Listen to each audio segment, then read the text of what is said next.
Monsieur le grand rabbin du consistoire central de France, cher Monsieur René Samuel Sirat, Rav David Nakache, Madame Anne-Marie Boubli, vice-présidente du consistoire central de France, Madame Gladys Tibi, présidente du Libye France, Monsieur Fredo Pachter, Monsieur Olivier Rafovitch,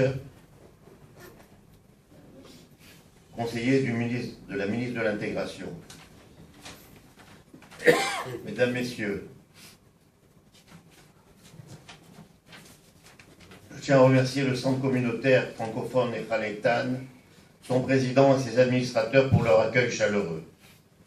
Je tiens à vous remercier, vous tous et vous toutes, pour votre présence à cette cérémonie des 11 mois de Madame le docteur Sarah Halimi, assassinée à Paris le 4 avril 2016 dans le quartier de Belleville, rue Vaucouleurs. En dépit des lenteurs de la justice à l'admettre, Sarah Halimi a été assassinée parce que juive. Son assassin le savait. Sa fille, son gendre m'ont confié qu'ils essuyaient des injures anti-juives et des menaces d'intimidation chaque fois que dans l'escalier, ils croisaient un membre de la famille de l'assassin. Permettez-moi de vous rappeler les conditions épouvantables dans lesquelles s'est déroulé ce crime anti-juif. Nous sommes le 4 avril 2016, donc je disais dans le quartier de Belleville, où demeure Sarah Halimi, née à Tal, mère de 3 enfants et médecin retraité. Elle exerce aussi la fonction de directrice d'un GAN de la communauté orthodoxe des Rav Katz et Rothenberg. Un individu, son voisin, un Africain musulman de 27 ans, escalade les étages de l'immeuble, entre par effraction dans l'appartement de Madame Halimi en brisant la fenêtre du balcon. Il est 4h25 du matin. Il la surprend dans son sommeil. Il la sort violemment de son lit. Il la roue de coups en criant Allahu Akbar. Il la traite de shaitan. Il s'arrête pour faire la prière, fait des incantations, récite des versets du Coran et reprend sa violence. Elle se débat, elle crie, elle hurle, elle renverse tout ce qu'elle peut pour faire du bruit et attirer l'attention des voisins. En vain. Personne n'est venu la secourir, ni les voisins, ni même les 28 policiers présents. L'assassin jette sa proie depuis la fenêtre du haut du 3e étage de son immeuble. Et Traoré, l'assassin, hurle « J'ai tué le shaitan », le démon en arabe. Le parquet déclare que ce drame, en l'état de l'enquête, n'est pas un meurtre antisémite, mais que cette piste sera aussi explorée. Une voisine, réveillée par les cris, appelle police secours vers 4h25 du matin. Elle décrit une femme en train de se faire frapper au balcon, en face du sien. Une seconde équipe de la brigade anticriminalité se rend au 30 rue Vaucouleurs, se positionne dans la cour de l'immeuble. Sous le regard des policiers, Sarah Halimi est défenestrée quelques minutes plus tard et le meurtrier est placé en garde à vue. Une analyse toxicologique révèle la présence de cannabis dans son sang.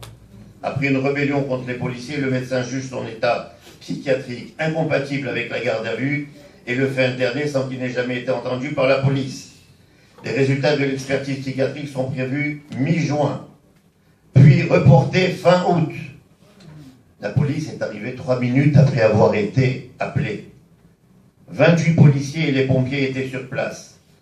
Et le calvaire de Sarah Halimi a duré près de 1h10, en fait de 4h25 à 5h35.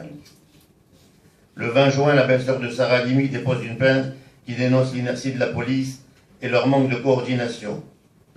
Les témoignages rapportent des faits de violence insupportables. Le 12 juillet, l'assassin Kobili Traoré est mis en examen pour homicide volontaire au préjudice de Madame Sarah Halimi. Seulement homicide volontaire, mais pas d'aggravation d'antisémitisme. Finalement, c'est le 4 septembre que le psychiatre prend son rapport concernant Traoré. Le fait que la victime soit juive l'a immédiatement diabolisé et a amplifié le vécu délirant. Il a focalisé sur sa personne le principe diabolique qu'il voulait combattre.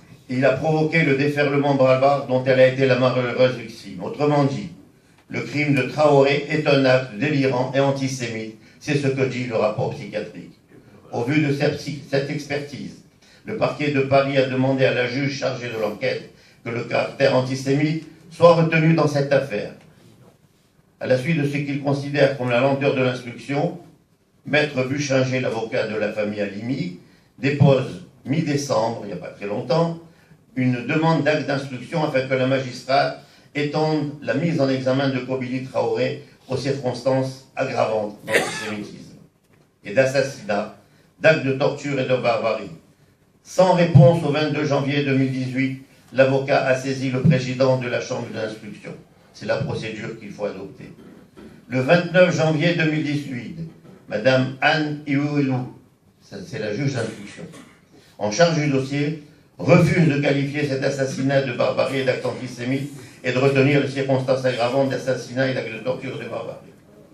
2 jours plus tard, le parquet de Paris demande à la cour d'appel de trancher le débat quant au caractère antisémite du meurtre. Vous voyez, le parquet, j'allais dire, est de notre côté, mais la juge d'instruction maintient sa position. Pour moi, pour nous, le motif antisémite est clair et évident. La juge d'instruction peut toujours s'y opposer. La justice peut toujours le nier. C'est antisémite. Et c'est l'histoire qui la jugera à son tour. C'est pourquoi j'ai décidé avec mes amis d'organiser cette cérémonie. Je souhaitais que les francophones d'Israël et de Netanyahou en particulier exprimions à la famille notre soutien à la communauté orthodoxe de Paris et notre solidarité tout entière.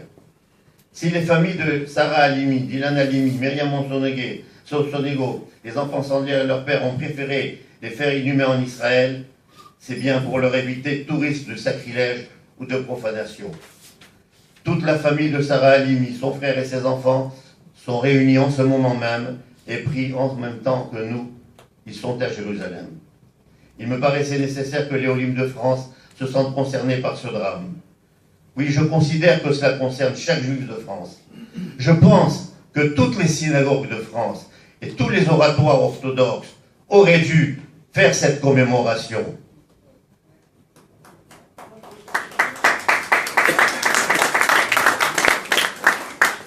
Il suffit de vouloir se voiler la face, nous aussi.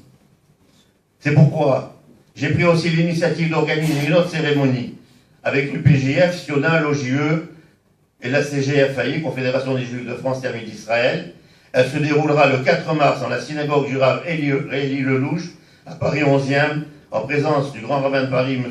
Michel Guggenheim, et des Rav Katz et Rothenberg. Les amis, vous l'aurez remarqué, les attaques contre les Juifs ont commencé à atteindre les Juifs libéraux, avec l'attentat de la rue Copernic, puis le restaurant Goldenberg, qui n'était pas forcément un restaurant cachère, rue des Rosiers, et peu à peu, tout cela s'est concentré. Il touche tous les Juifs, les plus pratiquants. Les synagogues consistoriales sont incendiées. Les enfants des Juifs de Toulouse, tués à bout portant. Les épiceries Naori de Sarcelles et Hypercachère, victimes d'attentats. Et aujourd'hui, c'est Sarah Halimi. Le profil des agresseurs est le même. Pour moi, l'assassin de Sarah Halimi qui a agi après avoir passé 3 jours à prier dans une mosquée, l'a prise pour cible parce qu'elle est juive. Juive pratiquante et aussi parce qu'elle s'appelle Halimi, comme Ilan.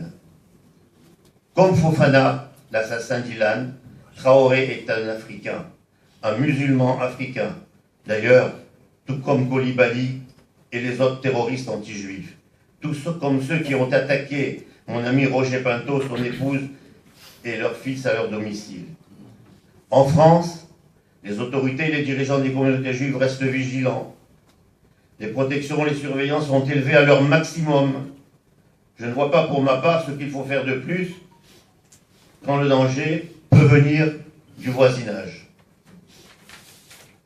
Notre pensée va ce soir à la mémoire de Sarah Halimi.